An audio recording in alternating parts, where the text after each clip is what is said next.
So మేము train చేసేది కూడా లేదా మేము కౌన్సిల్ చేసేది కూడా ఎలా ఉంటుంది అంటే స్టూడెంట్కి ఎప్పుడు కూడా స్టూడెంట్ ఫస్ట్ ఇంట్రెస్ట్ ఏంటి. చాలామంది ఇన్స్టిట్యూట్స్కి ఎలా వస్తారంటే ఇప్పుడు మాలాంటి కార్పొరేట్ సిస్టంలో అంటే పెద్ద పెద్ద ఆర్గనైజేషన్స్లో ట్రైనింగ్కి వచ్చేటప్పుడు విత్ పేరెంట్సో లేదా విత్ బ్రదరో ఎవరితో పాటు వస్తూ ఉంటారు. స్టూడెంట్ ఇంట్రెస్ట్ని బ్రదర్ పోర్ట్రేట్ చేయాలని చూస్తూ ఉంటారు.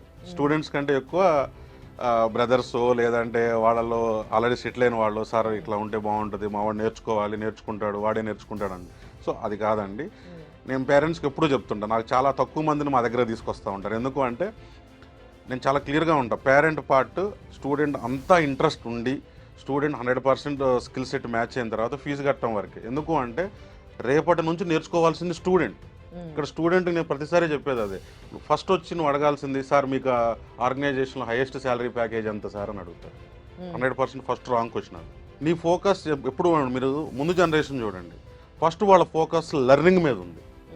ఇప్పుడు వీళ్ళ ఫోకస్ మొత్తం ఎర్నింగ్ మీద ఉంది.